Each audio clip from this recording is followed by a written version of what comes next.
Good morning, everybody. I'm Vincenzo Calla, president of OHSCA, and we are glad that you are able to join us today.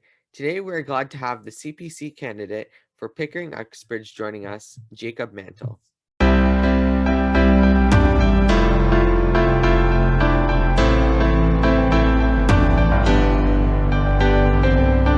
Jacob is a lifelong resident of Uxbridge. He earned a Bachelor of Arts degree in political science and history from Queen's University, and in 2016, he returned to Queen's for a law degree. After graduating from Queen's, Jacob worked as a legislative assistant at Queen's Park to MPP John O'Toole. In 2010, Jacob was elected as councillor in the Township of Uxbridge, and he was the youngest ever elected municipal councillor in the township's history. In 2018, he joined Borden Ladner Gervais LLP, Canada's largest law firm, to reestablish its international trade practice with 5 other lawyers. Thank you, Jacob, for joining us today. My pleasure. Thank you for having me. Well, we're glad to have you here today, and we're glad to have you speak to us. I know in this busy time, we're sort of gearing up to, there's no date for an election yet, but I know it's starting to gear up. As you see, you have your signs ready in the background, ready to go for whenever that election will be, whether it's in a couple weeks or a couple months, you're ready, and we thank you for joining us. So our first segment is the question and answer segment, and all these questions come from our high school members from across Ontario and across Canada. So question 1 comes from OHSCA team, and we ask, what do you think is an important issue in your riding that needs to be addressed, and how would you address it? Great question. Well, first, let me just say thanks very much for having me, and I commend you for the great work you're doing with high school conservatives. I know when I was in high school, which was a while ago, but not too long ago, there was certainly no organization for conservative-minded students, and I think that would have been a great addition. That's a great question. I think probably one of the biggest and growing issues, especially in Pickering in our riding, is housing affordability and home ownership. I'm a millennial candidate. Many of the people of my vintage and my friends and colleagues are trying to break into the home market and looking to attain that dream of home ownership. And unfortunately, it just keeps getting pushed out further and further and further. Because home prices in the GTA have become, as everyone, everyone knows these days, are very expensive. And I think there's a couple reasons for that, many of which are the fault of the current government. There are two main issues, I think. On the supply side, we simply don't build enough homes in the GTA. And there are many reasons for that. I served on municipal council. I was in the trenches on some of the difficulties in the planning process, but the reality is it takes a long time, a lot of effort, and a lot of money to go through the municipal planning process to build homes. On the supply side, which is where the federal government comes in, we've pumped billions of dollars into the economy. Much of it has gone into mortgages, and all you need to do is look at a few stats on CMHC to see the affordability squeeze. I think if you looked recently, CMHC would say that your home should not consume more than 30% of your income. But I just looked recently, and the statistic currently is that the average home in Canada consumes about 50% of the average income. So already, even at the average, we know that homes are unaffordable for the average family. But that's just the average. We can take Toronto, which we know is even worse. And the number for Toronto is that it's consumed 68% of the average income. And then in Vancouver, even worse, 79% of the average income. So, and that's pre-tax money. So, I don't know anyone that gets to keep 79% of their income after federal and provincial income taxes. So the reality is that the dream of home ownership for people of my age and the next generation your age are going to find it increasingly impossible to own a home. So what can we do with that? Well, I think number one, we need to work with our municipal partners to build more housing. I mean, that's a long-term goal. That's not something that can be done overnight. I mean, in my time on council, it takes years to go through that process. But we need to find ways to make it easier to build homes, for people that people can afford. And then in the government, on the federal side, I mean, we need to stop inflating asset prices with borrowed and printed money. Well, that's a lot to unpack. I mean, that was a perfect response. You went through a lot, and I'm going to keep it at this. It's very concerning that the over the past year, we've been seeing everything, the prices of everything skyrocketing. There was that article that came out, I think, like early this year, maybe late last year, about how food prices, grocery prices were going to go up. We see with the housing market that the housing market is skyrocketing. I mean, there was that post that Pierre Poilievre tweeted a while back. It was a couple, maybe a month ago now, where it was that house in Vancouver where it was a family bungalow, four bedroom, 3 bath or something like that for $9 million.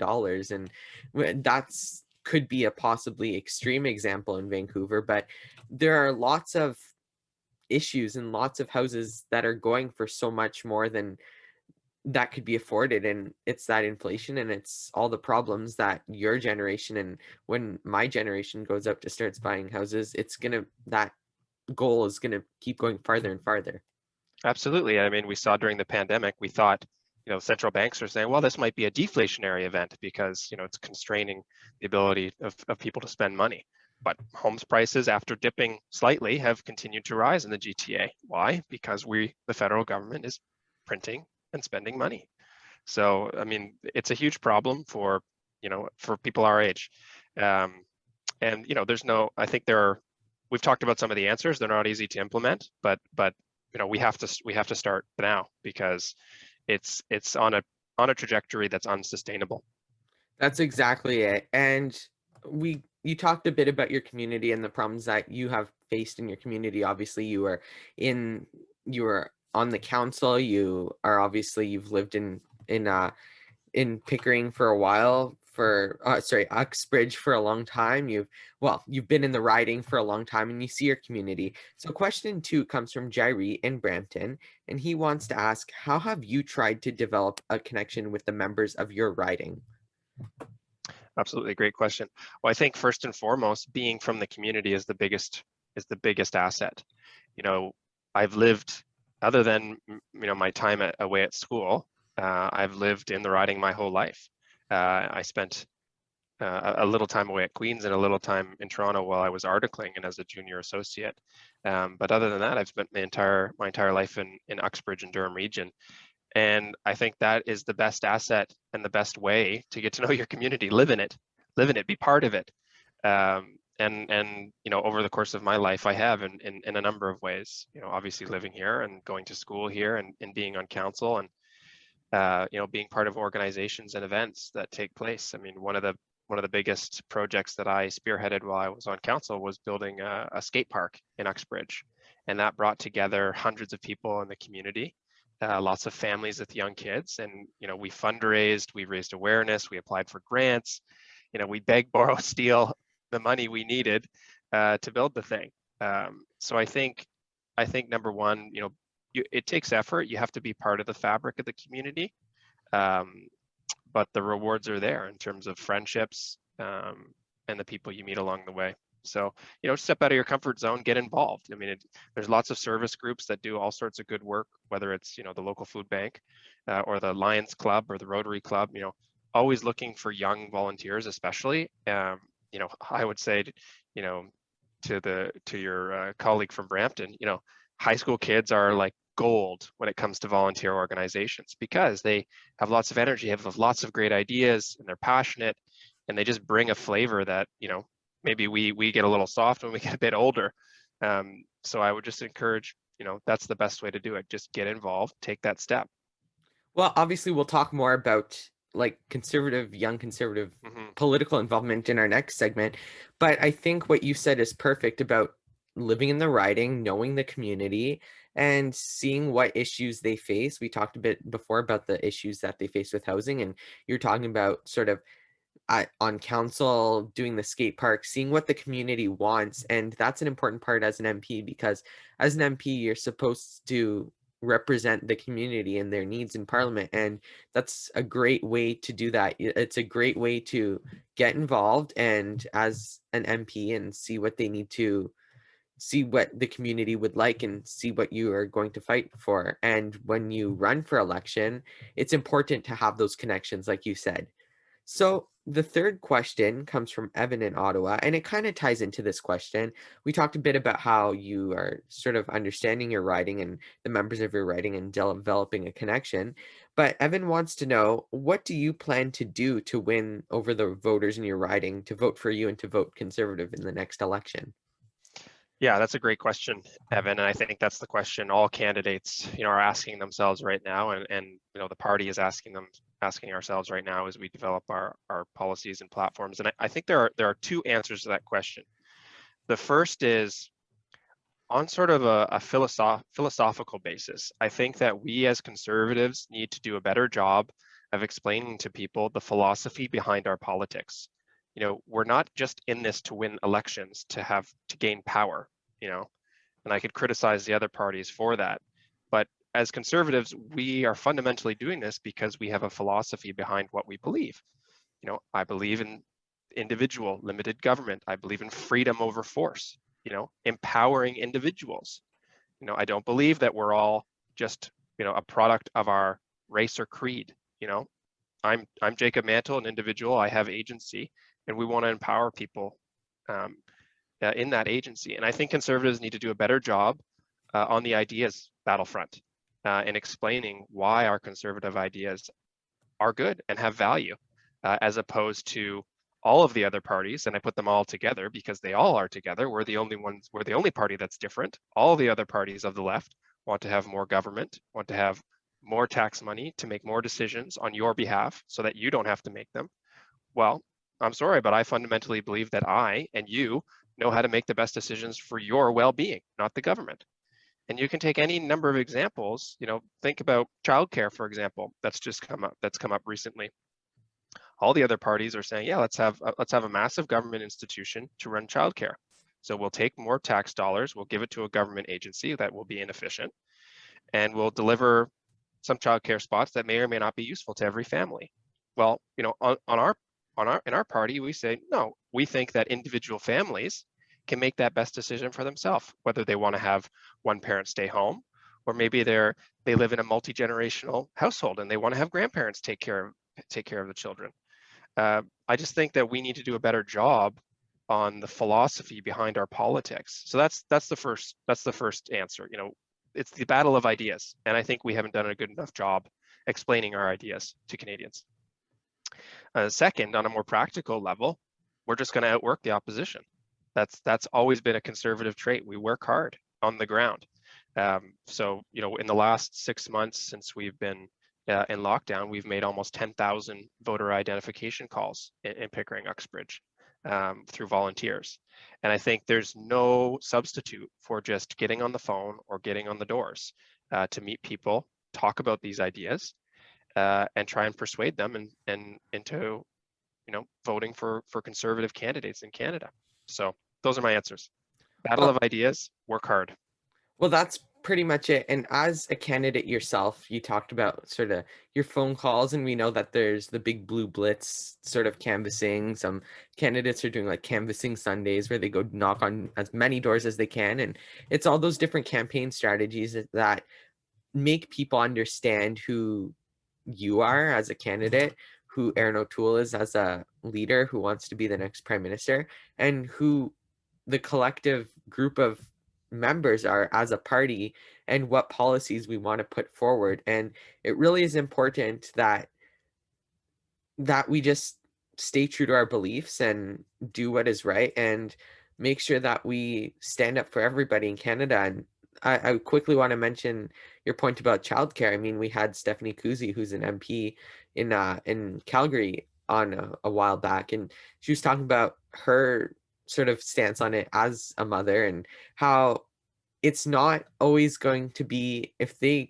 government goes through with it, it's not going to be a good option for everybody because, Right. like you said, every single person has their own ideas on how they would like to raise their kids and where they want their kids to go, if they want to stay at home or if what childcare they want to go to. And there's lots of concerns in that plan. And as the Conservative Party, we need to show that we care about the people, we want what's right for them, but for some decisions, we will leave it up to them because they know what's best for them and their family. Absolutely. And that's a perfect example of, where the philosophy behind our politics finds its realization in an actual policy, right? Well, that's pretty much it. So the fourth question comes from the OHSCA team, and we want to know, what do you think will be the most important issue that Canadians will think of when they go to the polls? We know there's lots of issues in Canada right now, whether that's pandemic response or, like you said, housing before, or just not liking the prime minister because he's a fool that's misrepresenting us on the world stage, or there's so many issues. What do you think will be the biggest issue when it comes to election time? That's a good question. I mean, I think different people obviously have different issues that drive them to vote, but I think fundamentally, our question to Canadians is, who do you want leading Canada in its post-pandemic recovery? Let's look at the track record of this government through the pandemic. Last in line for vaccines, chose poor dance partners with the Chinese Communist Party, which obviously didn't work out, put us at the back of the line. We're paying more for vaccines than per dose than our friends and allies. And this third wave that we experienced, and we're just coming out of in Ontario, that's the Trudeau third wave. We're in the third wave because we did not have enough vaccines and did not have enough vaccines quickly. So that's the track record. Do you want those guys in charge of the recovery? I think that's the fundamental question for Canadians in the next election. I think to add on to that, another layer is, this government is rife with corruption. So do you want the guys with the bad track record who are corrupt running the post-pandemic recovery?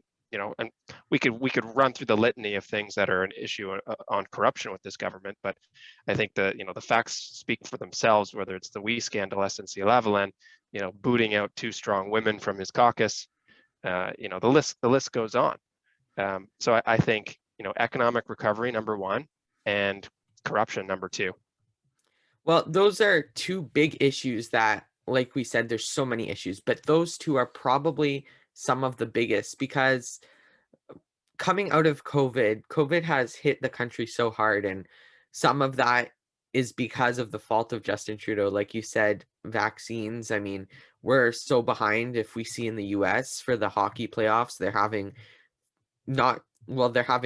crowds in stadiums watching the Yeah. playoffs, whereas here in Ontario for the Leafs game, there was 550 people, fully vaccinated healthcare workers allowed, and that was pretty much it. And we see so many differences between us and, say, the UK. They're pretty much completely open.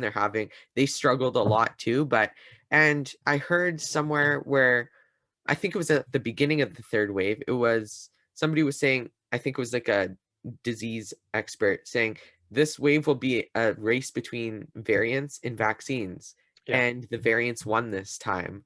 So that could have possibly, it could have been another outcome if Trudeau just got the vaccines not from China, if he didn't just work with China, because who knows why he keeps going back to China. But if he just did what all the other countries did and gone with the big companies first and not invested in China, we would be in a very different position right now.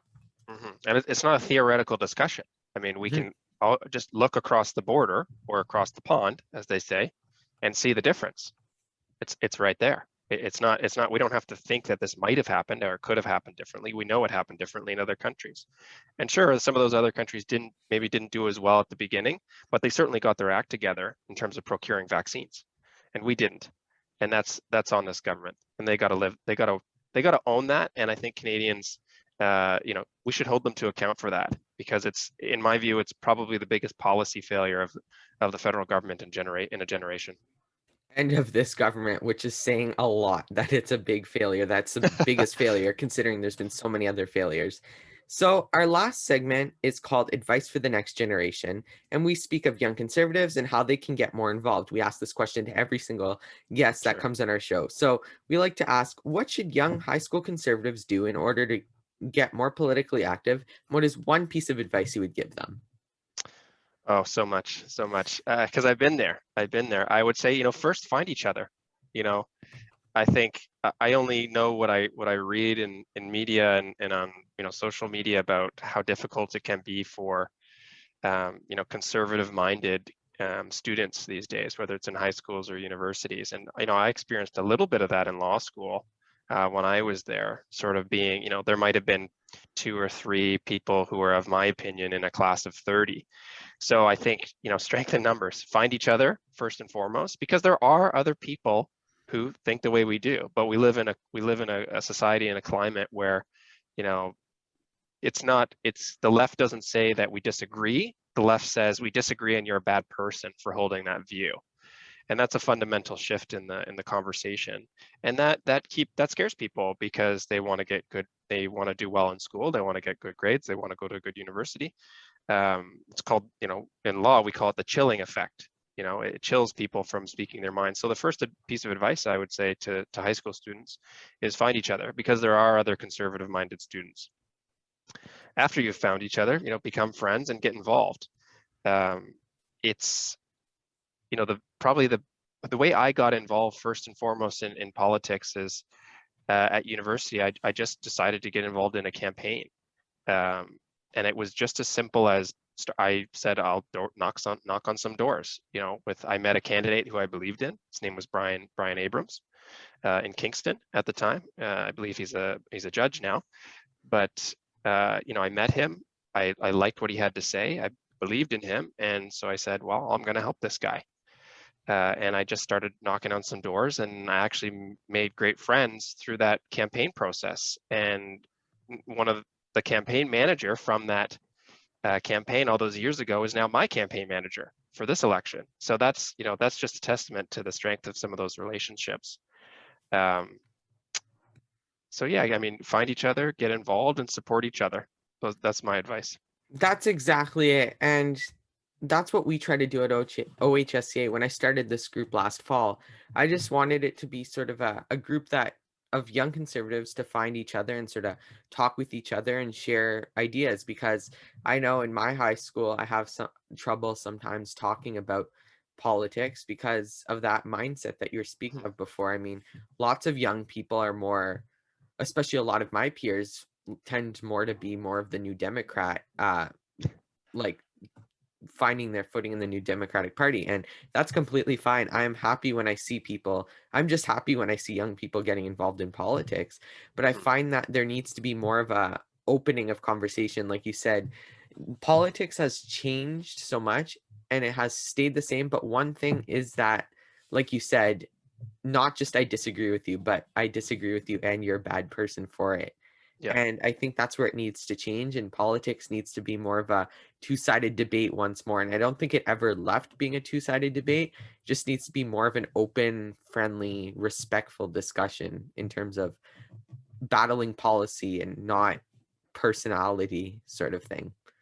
Yeah, absolutely. For all the discussion on the left of diversity and inclusion, they have zero diversity of thought, zero diversity of opinion, or, even allowing such diversity of opinion. And that's something that's always drawn me to the Conservative Party, is we have people who have different opinions, but we share some common values, freedom, for example. We can have social conservatives, we can have environmental conservatives, we can have fiscal conservatives, you name it, because we have a set of shared values about our philosophy. And we can have disagreements as well, but that doesn't mean that we're not going to support each other on the big picture items. And that diversity of opinion is so critical for our party, and it's something so lacking from the parties of the left. Well, that's exactly it. And that's what I think brings our party together, because we are a group of like-minded people and some ideas, but we all have sort of our own idea on how it can go forward. And as a party, we work together to incorporate every single one of our ideas. And we have freedom of opinion, freedom of thought, freedom of just everything in our party. And we believe in that. And that's what I think makes our party great. And I think that's what will help us win the next election with great candidates like yourself and younger people like millennials like yourself that are trying to get Absolutely. involved, and that new changing voice. We have the older MPs who have been there for longer, who have their voice. We have the younger MPs, like we just have so many young MPs and older MPs, and such a great group of people that have their own ideas, and we all come together and collaborate and work with that and Yeah, make a and that's bigger tent of thought. Absolutely, absolutely. And maybe one more thing I would say is, don't let anybody look down on you because you're young. I was 20 or 21 when I was elected to council, and yeah, I didn't know everything. I didn't have the experience, but you bring a can-do attitude, and you commit to working hard, and that's all you need as a young person. So, don't let anyone say, look down on you because you're a young conservative and you don't have experience, or you don't know this or that. Sure, you'll get there, but you bring your own valuable perspective. You bring your own assets. So That's exactly it. And it's a great way to end off this interview. It was a great interview. We thank you, Jacob, for joining us today. We really appreciate you being with us, and we wish you well in the future election campaigns, everything that you do in the future. And we hope to see you in the House of Commons soon enough, whenever there's absolutely. an election. We hope to see you soon. So that is it. We hope you enjoyed today's interview. You can look for more videos coming soon. Make sure to follow our Twitter, Instagram, Facebook, and TikTok accounts at Ontario HS Cons for info about our next interview and for more great content. Make sure to look at our website at ontariohsconservatives.org to learn more about us, see our projects, and for more great content. Make sure to like this video, subscribe to our channel, and click the notification bell so you never miss another video. And we thank you all for joining us, and we hope to see you soon.